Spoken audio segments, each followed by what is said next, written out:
All right, I'm going to start this recording. Hello, everybody. This is Kevin Jones coming to you from San Diego with lesson number 4 for the benchmarking class for MS317 for QSM 558. And this lesson will be on data collection and analysis. I'm recording this on Thursday, the 19th of October, in lieu of our regularly scheduled meeting, which is set for Wednesday, October 25th. This will be posted before then and available for all students to use. So on the screen, you'll see the tracker. This is no different than when you saw it yesterday for our lesson 3, and I've not updated it since then. But if I draw your attention to a couple things on here, you'll see that we have completed assignment 1, which was your search planning. You gave that presentation in week 3. You also submitted Almar Paint 1, Paint Case Study Part 1, and you received in return Almar Part 2, which becomes assignment 4. So you should be working on that. You have until October 31st to turn it in for a presentation on November 1st. And then today we'll cover assignment 5. That'll be the last part of the presentation where we talk about what your final team benchmarking plan presentation is. And outside of that, you just need to complete your discussion questions, and everybody as an individual should be working on their annotated bibliographies using the template. Each student needs to provide 6 of those. And I will fold that into tonight's lesson as we move forward.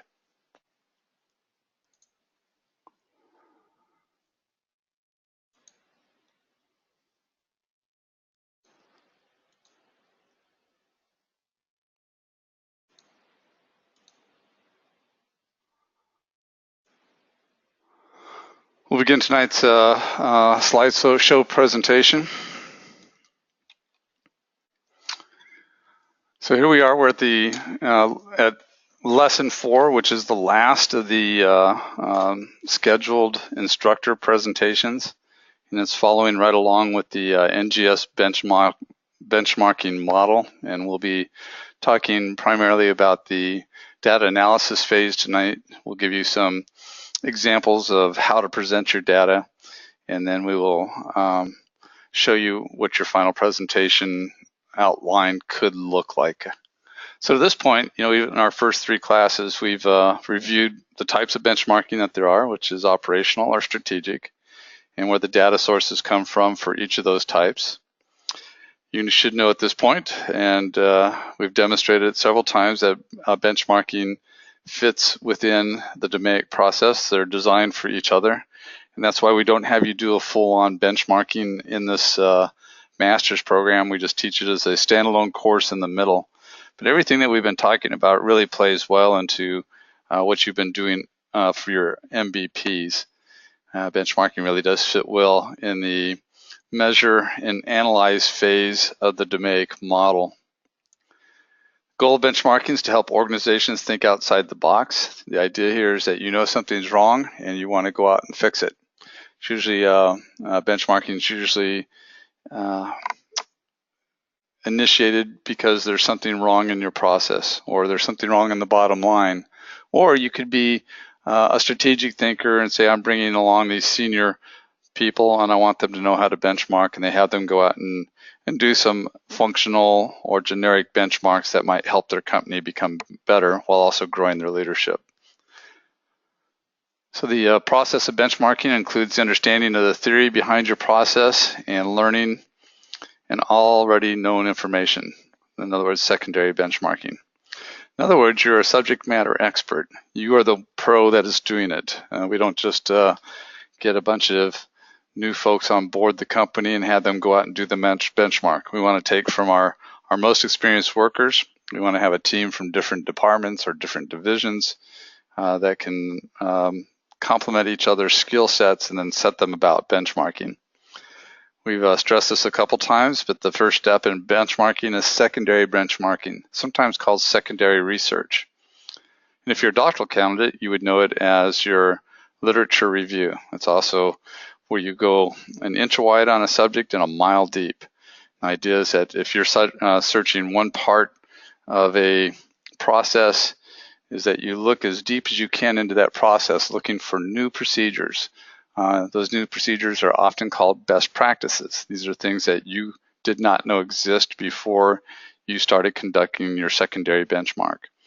So you gather up all this information. You might have these new ideas, or you might have researched your company that you're targeting to have as a primary benchmark and learn everything you can about them before you even approach them. So after you conducted your secondary benchmarking, you start reaching out to potential primary benchmarking partners. So once you get a partner that'll let you benchmark them and share the data with them, and you have to develop your surveys or your instrumentation, which is either a survey, interview, or a questionnaire, or all three of them being used as you enter that company to find out what makes them different than you. More importantly, we call this defining the gap. So before we walk into anybody's company, we understand thoroughly what's wrong with our company, exactly where we stand, and where we stand against the marketplace, where we stand internally amongst ourselves, and maybe even against our other departments or divisions within the company. Then we go off to do the primary benchmark. So once you're done with the primary benchmark, you've now collected all this data and brought it back. And that's where we're at so far in the lessons, although you're working ahead of me slightly because you've already been assigned out Almar case study part 2, where you received your data, and right now you should be examining what are the visual trends that you can make out of the numbers. You have 3 problems that you're working on. One's the HR problem with retention. One is the quality control problem, and the other one is our internal failure. What's wrong with our production line that we are lagging behind the East Coast plant? Last week we also looked at the code of conduct, and we looked at some examples on what's good and bad benchmarking practices. In week 2, we also looked at various electronic and library services to conduct the research. Inside of NGS, we have ProQuest, ABI Omni, and LexisNexis, which are very popular databases. And most of you found out by looking at the discussion question that your own public library offers much the same databases for you as a library user. All right, then we've talked a little bit about how to identify primary research partners and how to design a primary research study, going so far as to develop instrumentations and what type of questions to look for. To talk a little bit about independent and dependent variables. And now it's time to take that data and do something with the presentation. We're back to our eye chart for the NGS model. We've moved from right to left. We've each week has represented a new phase of the process. This week we're in 4.0, the assimilate the information data. So these slides that'll follow, we're going to talk about analyzing the primary data, comparing the performance levels, in other words, looking for the gap, targeting new performance levels for our company. We analyze the processes, and then we develop recommendations for change. So when we meet on November 1st, when you do your presentation plan, you'll be talking about all phases of the benchmark to now. But more importantly, how you present it is over there on step 5.0. It's all about acting on the information. You're now done with the benchmark essentially, and you're telling us this is what we would recommend you do, and this is our steps forward. I'll talk more about that a little bit later.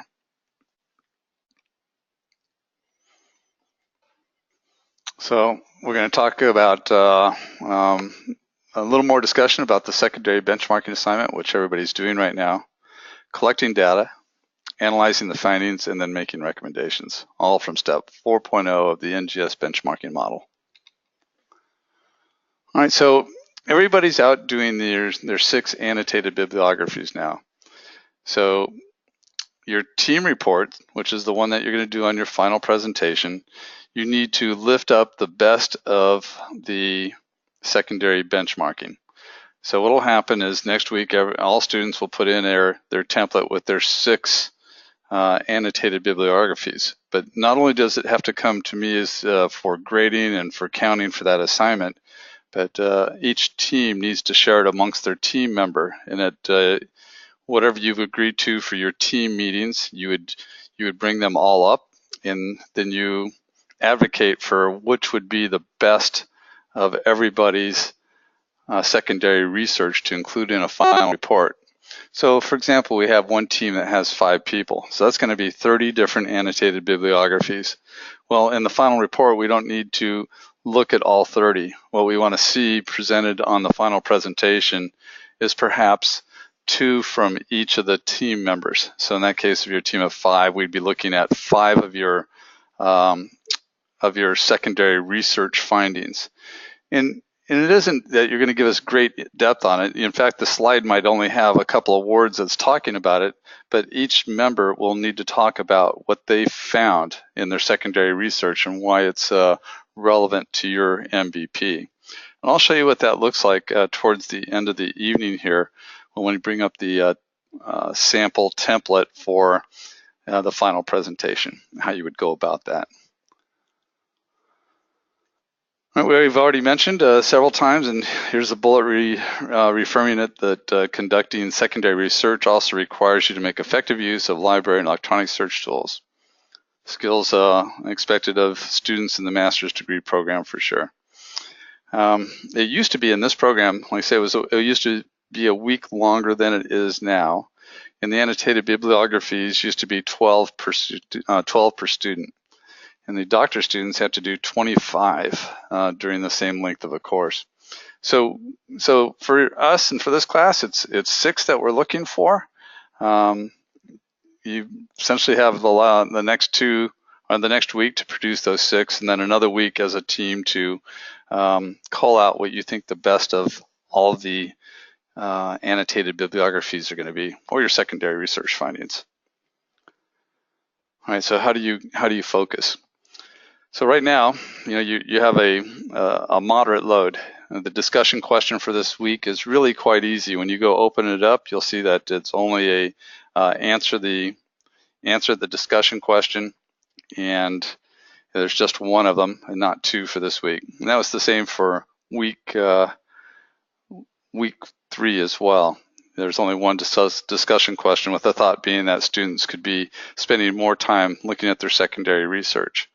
So I can tell you, when I went through the course as a student, it took a long time to get viable secondary research sources. So it's going to take you a bit of time to find those.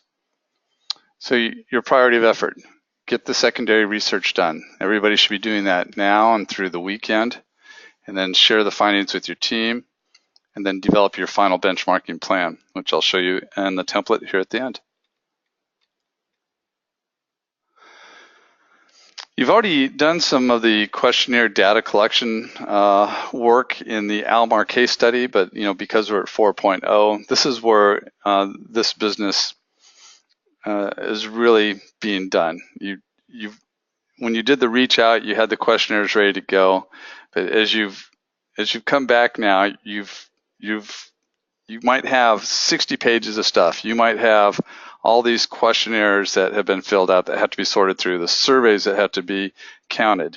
In your surveys, you might have asked way more questions than what you need. And what happens at this phase is you're identifying the key topics that you need. In fact, you've probably gamed this out beforehand. You tend to ask more questions to the respondent than is needed, so that you'll have plenty of data on the other side. It's nothing worse than coming back and saying, oh, I wish I would have asked this other question. It would have made my data better. So when you go to the companies, you usually have a little bit more questions than what you need. So now that you're back, you've identified your benchmarking topic areas and the methodology for collecting them, which was either the survey, the interview, or the questionnaire.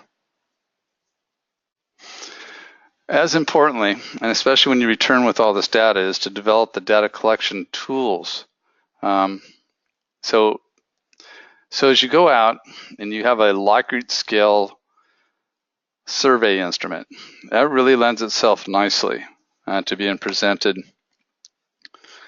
as a radar chart, or as a stacked bar chart, or as a parallel bar chart, or a scatter plot chart.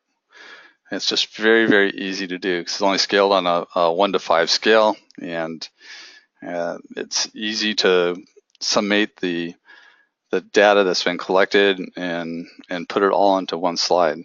When it gets a little bit harder is when you're talking about the interview questions, because now you have to write them out and then try and make some kind of recommendation on it. And I'll give you an example of how that's done here in just a few slides.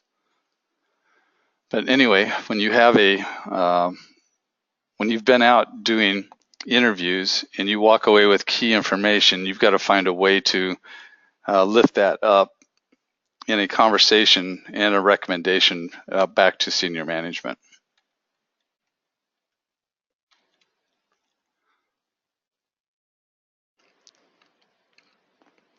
The slide's re-emphasizing a little bit deeper what we were just talking about, that your data collection must be designed to allow you to make effective comparisons.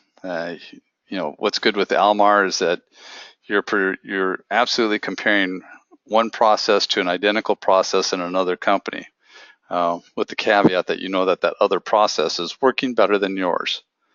So in our case, in all cases, you want to try and compare like measures, apples to apples. All right, so we want to compare our organization's performance, and in Almar, you certainly have that laid out for you. In a couple slides in this next bullet about normalizing data where needed, where that really comes through for you is if you're comparing big organizations. Let's say I want to compare Walmart to Target. Well, Walmart's about 15 times bigger than Target. So how do we normalize that data? I'll show that to you here in just a couple more slides. The idea, though, is that we want to break it down in scale. We can compare ourselves to a big store, even though we're not as big, and I'll show you how. We also want to look at time intervals. So, for example, if you were benchmarking over the holidays, you might get a result that's very different than if you would have benchmarked during the height of the production season. And it would not be right to compare their holiday interval with the interval that you're compared against, which isn't a holiday. So you want to use the same type of time intervals. So it isn't just that you're doing necessarily we're looking for a process that moves in a 10-hour increment. It could be, well, I need a 10-hour increment in a prime week, one that doesn't have perhaps a holiday in it or isn't at a time of year where we have high turnover. All right, in the bottom slide here, or the bottom bullet's asking us to think about our display tools, such as the radar charts, bar charts, scatter diagrams, and to make all your data visible. The more you make your data visible, meaning comparable on charts, the easier it will be for upper management to buy your story, to believe you. And that's what you're doing. Your job is to sell your benchmarking findings to senior management and have them take action on it. Last week I showed you a radar chart from Car and Driver, and in that one we were comparing 5 different cars, and you can see them all on one radar chart. These next 2 slides are radar charts that could be very well used for your MVP, and they could certainly be used for the Almar Part 2. In this particular one, what you're looking at, there's only one data source here, and it's our company. All right, so as we've prepared our benchmark, we've got our questionnaires ready to go, and we're ready to go to the other company. But before we go, we benchmark ourselves. That is us. This is where we stand. In this green area that you see, the green blob in the middle, that is our performance on all these questionnaires that went out. So if you go around the horn here, you see that there was a customer satisfaction survey. So it's all boiled down to one number. And we're saying our customers are, it looks like about 3. We're satisfied at 3. Our processing time looks like it's a 5, mediocre. Skill level of our people's 5. Equipment readiness is 5. And then it looks like we drop off to about a 2 here on employee involvement. Support for the team is also about a 2, then maybe jump up to a 3 here for rate of progress of team. Things done right the first times, about a 3. So we're not performing very well. That's one thing that you can get just off of this chart. But we really don't know how we're performing until we put this comparison to somebody else. And also, we have all these different spikes around us. Where these came from, it could be from your managers. It could be from what the benchmarking team thought was going to be a key measure. So right now, you just got up on the radar chart. Could mean nothing in a couple of these. It could mean everything on all of them. We don't know until we collect the data on the other end. But this kind of work right here is usually done before you go off to do your primary benchmark. You know where you're at. You're the subject matter expert of your system. And here today, this is where we stand. All right, now we've gone and completed our benchmark, and we've come back and loaded the benchmarking partner's performance next to ours. And now what you can see in the same topics that we discovered before was that this dark blue line around the edge is our benchmarking partner's performance. And it's very easy to see on this radar chart that the gap is quite a bit different from us. So let's go around the horn again and see what's important. Customer satisfaction, it looks to them about a 7 versus our 4. Processing time, we were looking at about it looks like a 6, and they are sitting somewhere around 9, so there's a gap of 3. The level of employee skill, we were at 6, it looks like they're at 7, so maybe only off by 1. That could be 2 numbers, hard to say. Look at here's equipment readiness. All right, so of the equipment that we use in our processes, both of our companies is the same. We both have a 5. When we come over to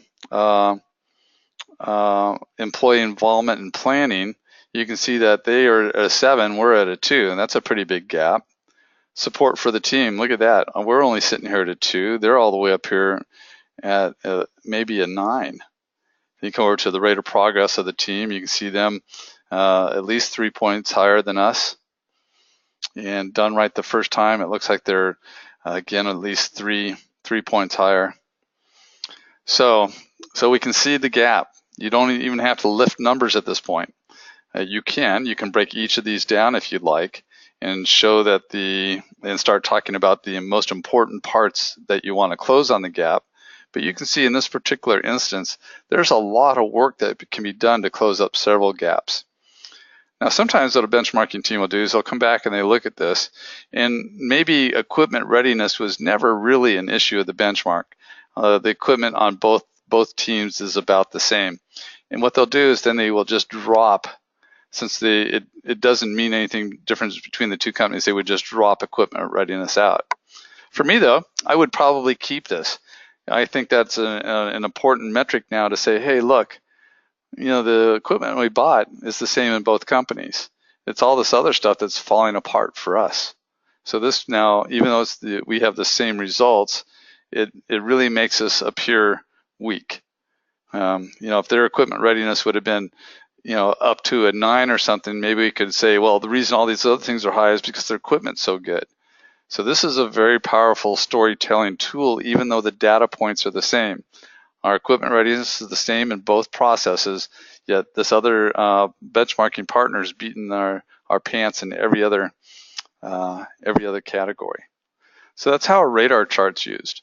It takes a little bit of thinking about how to get it set up and to be able to tell your story.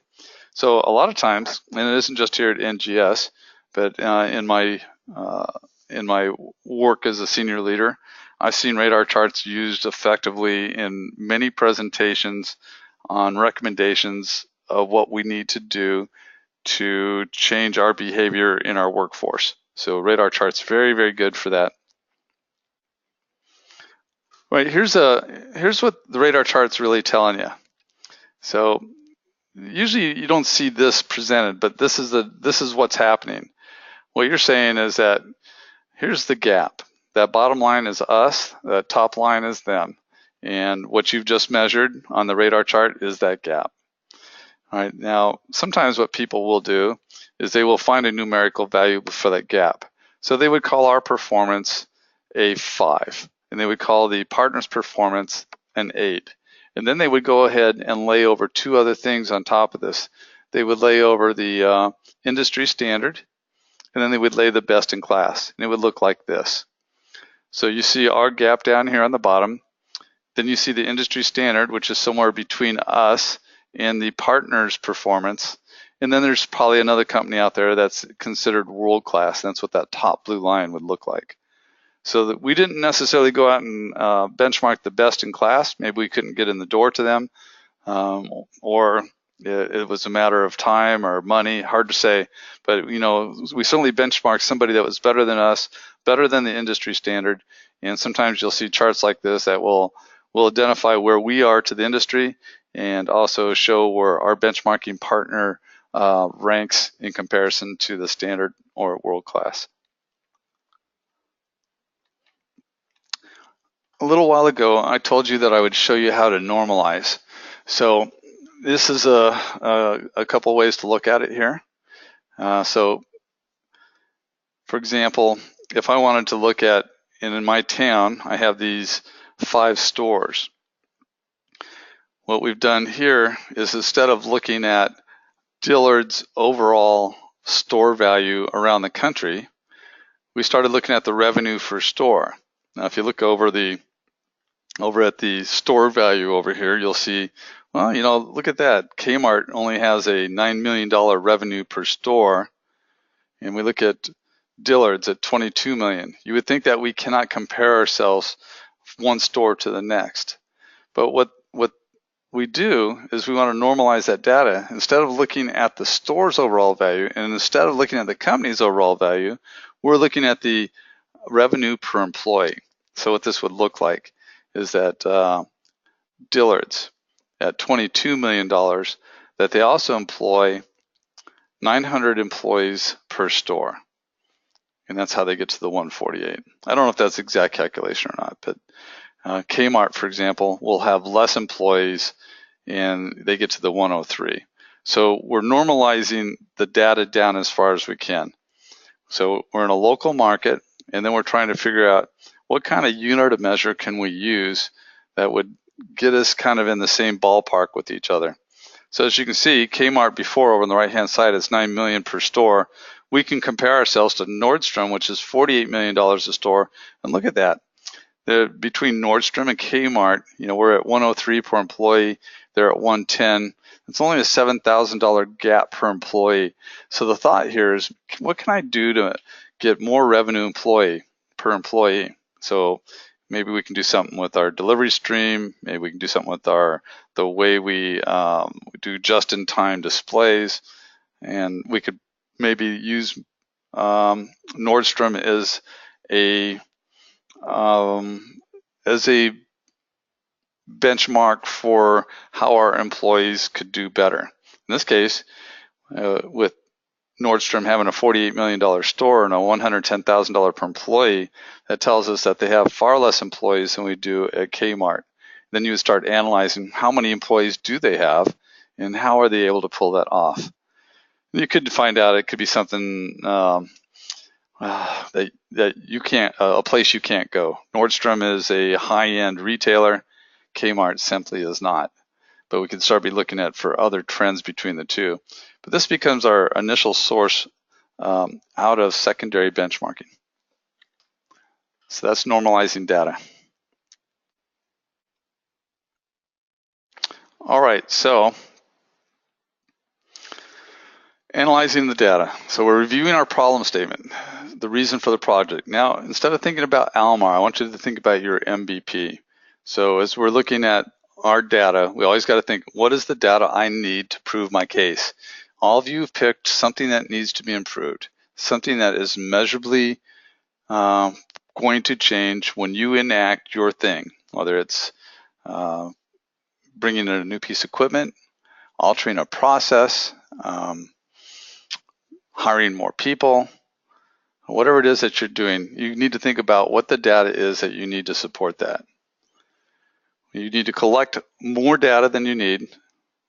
So you'll review all that data. You're looking for trends and linkages relating to your data. Those trends could be, like I showed you on the last slide, how do other companies do it? What's their ratios? This is a process that takes time. You have to, we use that term thinking out of the box, but the deal is that you want to be looking around you to see what other people are doing with the trends of current business practices. All right, so then we had to develop some conclusions about the root causes. So already you should have done an Ishikawa in your DMAIC process. That's where we get our root cause. We use the Ishikawa and then we apply the 5 whys to your Ishikawas and we start digging down. And look, you may not know for sure that this is your absolute conclusion. Data won't lie. It will tell you what the gap is, but you still need to be thinking about the several root causes of your problem and what kind of data can I mine out of them. And when you get to your next course of finance, you're going to be doing you'll be breaking things down into 2 types of root causes, internal and external failures. And then you'll be able to 5 why that right down into the exact dollar amount that these failures are costing you. So right now, as you're doing data collection for benchmarking, you don't have that in this class, but this is what we do, is we look at the root causes and trying to develop some conclusions so that we can surround it with data. All right, so once we know what the root causes are, then you can start making recommendations for a plan of action. So that's the next step. So you're developing recommendations by identifying the options for the courses of actions. You're developing the pros and cons and the risks for each approach. All right, then you're making recommendations to management on what to do. Then lastly, and this is the final step beyond this week, that's your final step in the whole benchmarking process, and that's to integrate and relate the findings to one another. You're telling the story. Management, this is what we do. If you enact this, we will save this much money, we will be this much better. And you link it all back to your problem statement and your customer requirements matrix. All right, so here's an example of analysis charts. And I don't know if that's the best worded title, but this is it's an interesting slide nevertheless, because what's happened here, this is a benchmarking team who is recommending that our company bring on quality training. So the word quality mean like quality management systems, just like you're doing right now. But the question is, where do you land it? So we're going to bring on quality training. So we're going to offer back to management 2 recommendations. I'm going to highlight mine as the briefer in green, but I'm offering the boss a couple of different things. So this slide works very well as a presentation to senior management. So if you look up here at first, you'll see the first one in green. It says alternative 1, HR manages quality training budgets and administrative tasks. All right, so let's put the quality training there. The advantages to that is that there's no duplicate training system. In other words, HR handles all training systems. It integrates quality training with the total enterprise. In other words, HR cares about the whole company. All right, then it provides a single point of contact for the vendors. Makes sense, HR is that person. Disadvantage though is it brings on more work to HR. All right, and then the capability in HR not be available at time that the quality programs are initiated. All right, then another disadvantage, 2 offices will be involved. Alternative number 2 is the quality department, us, manages all aspects of quality training. Advantage to this is that we will maintain control of the accountability and overall aspects of the quality mission in regards to quality training. And then the coordination of training events can be done through the change management branch. So we control the training that we want to bring into the company.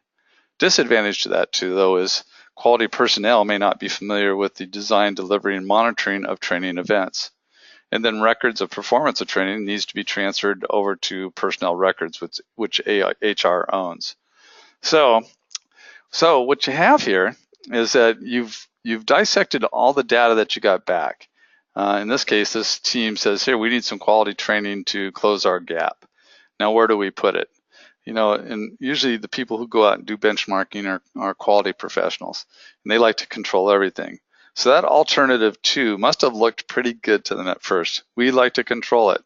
Then all of a sudden they realize, if we control it, we were going to someone else's business, HR's business. So at the end of the day, they recommended alternative 1, which is for HR to manage it. All done on this one little slide. And they could have just had a few slides up there, and much discussion would have come out of just this one slide.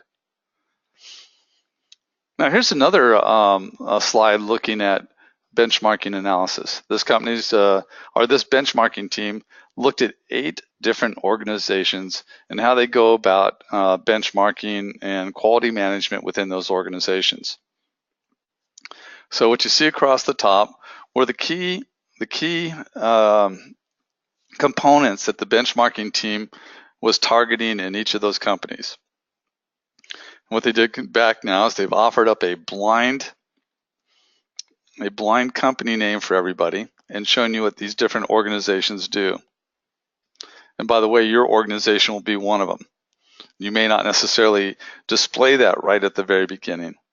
And you let the audience soak this in for a little bit, and then you'll display yourself. Oh, by the way, we're organization number 3. So now you can see what the gaps are. Oh, we're organization 3. I thought we were organization 1. Now all of a sudden you're saying, oh, we're not doing any of these things. So next, this would then go into some follow-on slides and things we can do to put check boxes into the blank boxes on this page. It's a very slick way of doing it.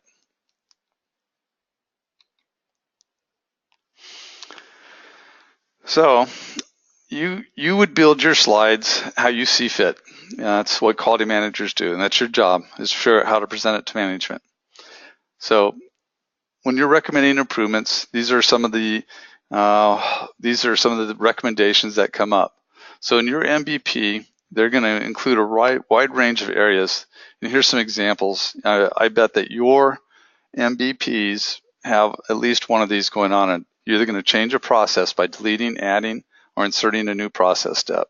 That is the bulk of NGS MVPs. Next is process management. How do you assign and clarify roles, responsibilities, and process ownership? We see that a lot as well. All right, use of templates and other standard procedures. A lot of times we'll see that you'll find a new technical process coming into place that doesn't have an SOP, and sometimes the project's walked away with a new SOP, and that's all they needed to do to put their process into control.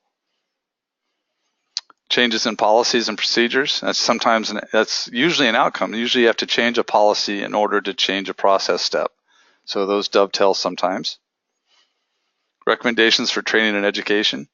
Certainly on your next class, so when you're starting to talk about internal and external failures, you may end up having to train people on the process line on how to better work their equipment, better handle the product so that you get less damage. And so those are sometimes recommendations.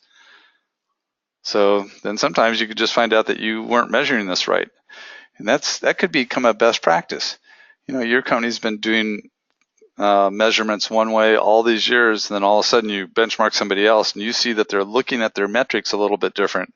That makes you have a breakthrough in the way you look at your process.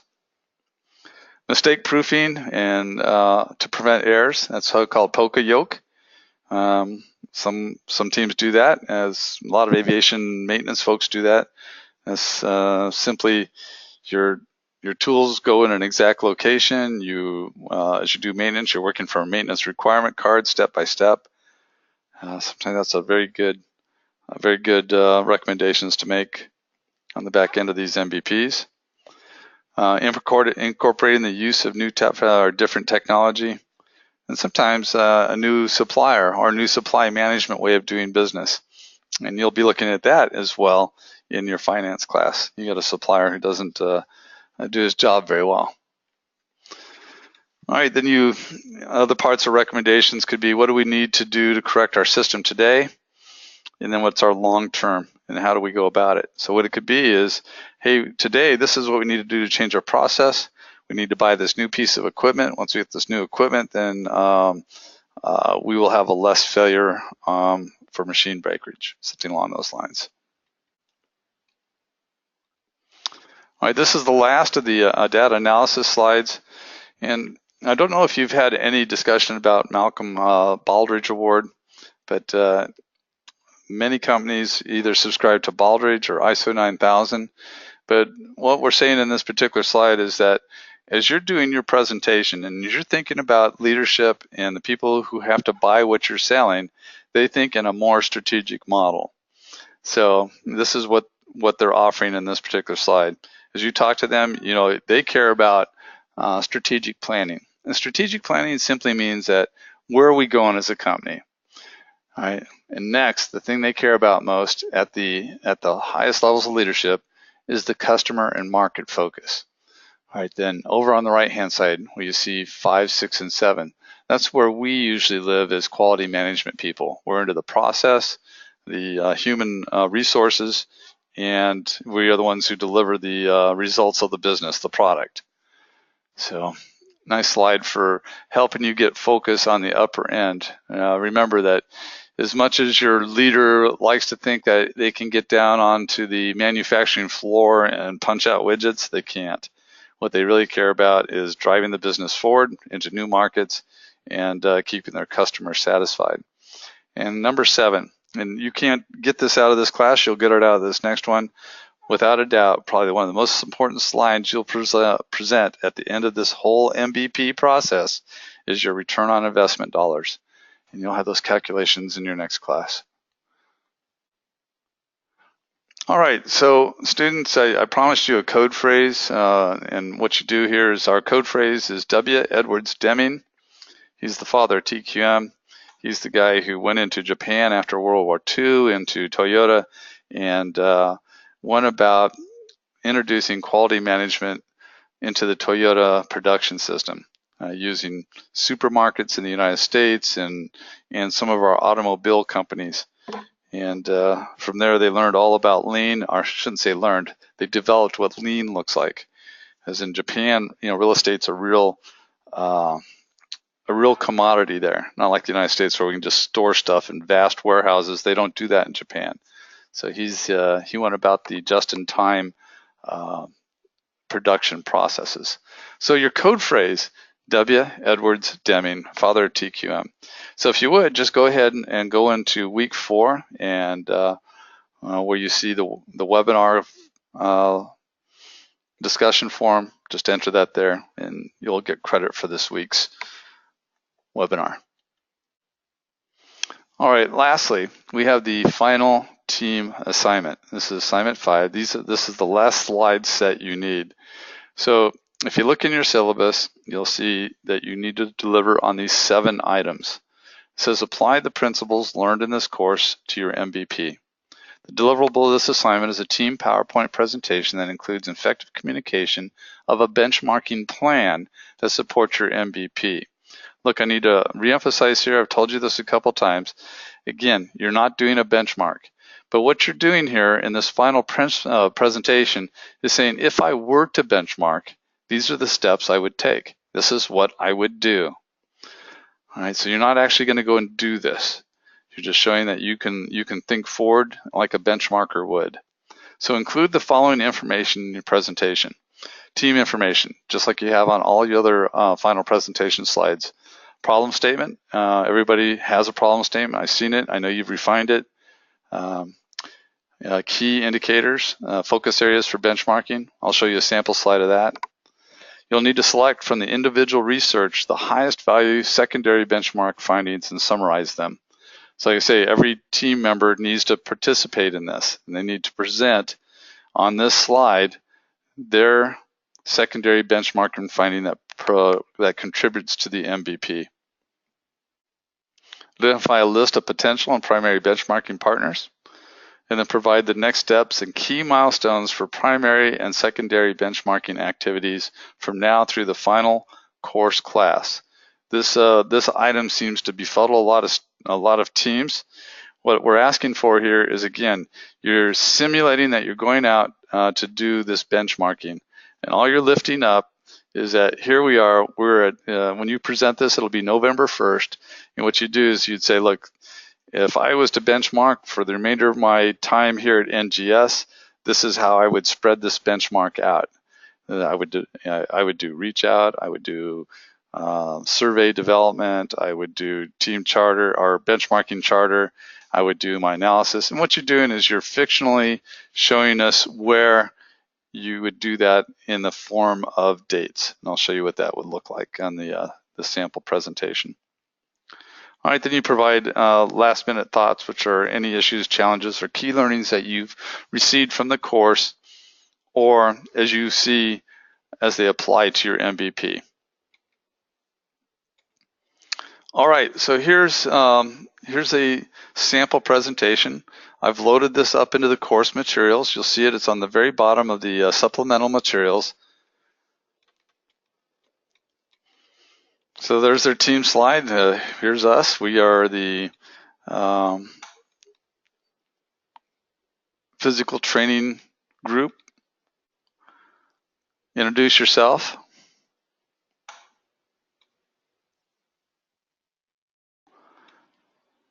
This particular one, they offered us more than the problem statement. If you want to do that, that's fine. It looks neatly in here, and it's always good to get your 30-second elevator speech, because these are the three most important parts of introducing your target, your topic: problem statement, opportunity statement, and your mission statement.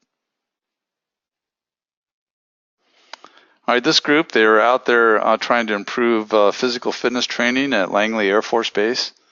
And their key indicators as they're benchmarking, as they looked at the different data sources to get benchmarking information from. And they said that their key indicators are these right here. Again, I want you all to know that you can modify these as you need. What I need is what the key indicators are. For you, you might choose our key indicators are to get our failure rate down, and then show us some information that way. But they chose to just break it along the benchmarking data sources. And it looks pretty good. And so these were their focus areas. Next, this is the findings from the individual secondary research and implications for the team. Look, as you can see here, they don't have any fancy charts. It's not like the template that you used, but here's how it works. Like, for example, you'll see the first three bullets. So they're saying that from secondary research, we found out about this thing called Longfellow benefits, employee incentives, and financial challenges. And then you'll see Ron. So that's the team member Ron. This is a 3-person team. So Ron then proceeds to tell us about all three of those. All right, so I take note of this because I have this slide here. And then when we're done, I go back to your individual secondary research and cross-check that you've got this Longfellow benefits listed in your individual secondary research. And I'm cross-checking for the relevance back to your MVP. So in this slide, you can offer just the bullet that gets you ready to talk about it. This slide usually takes a good, a couple of minutes per person to talk about their secondary research findings. So in this case, you can see what Ron talked about. You can see that Rita, and they changed gears. Rita, she went and started looking at exercise programs and behavior and food options. And LaTanya was looking perhaps more locally on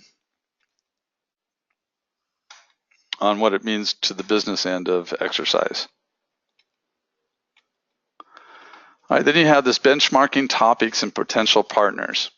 So they've offered up this slide here. And what you're seeing here is that we see some potential partners. So like, for example, you'll see, we know that there's two types of benchmarking, operational and strategic. So they're saying that I could do, for an internal benchmark, I could go to Patterson Air Force Base and have them as a primary operational or strategic, and I would review their process of work instructions, their SOPs, their operations, and their key performance indicators. And then they spent a little time explaining that out. So what you're looking at their matrix is that when they say primary, they're saying that I could do an operational, internal, primary benchmark or strategic, and I'm going to go there and do it. Now for competitive, they said that they're going to go USMC, USN, or Coast Guard, review their approaches to fitness programs. They're only going to do it through secondary research. They're not going to travel out and look at anybody's program. So they're just doing secondary research on it.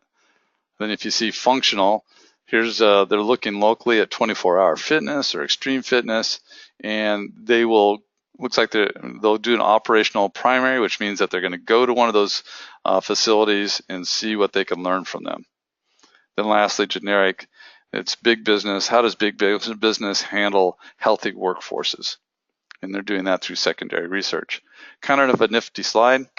Last week and the week before, we showed you another slide, which was called potential benchmarking partners, and it offered you more categories. If you want to drag that slide in here in its place, you're welcome to do so. And what that does is it's asking you to name out who the partners would be, what your likelihood of getting into the company are, what your expected outcomes would be.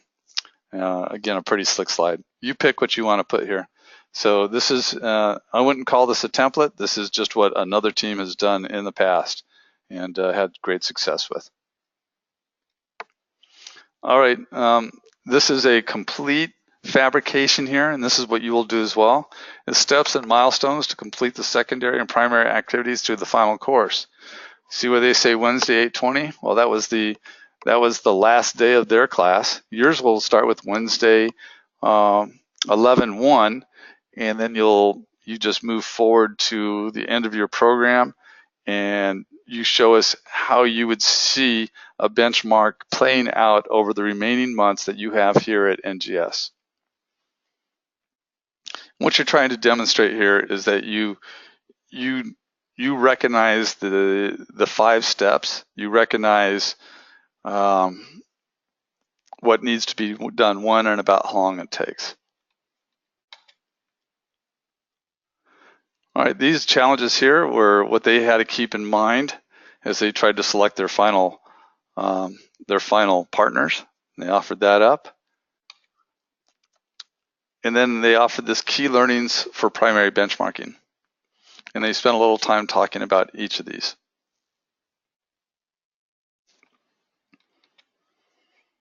And that was it for their presentation. So our way ahead between now and November 1st is that you should be completing your team discussions on MVP and your final presentation. So start working on your slides. Most teams, they do this the very last week. You have from now until 1 November to get it done. If you are struggling at all, email me.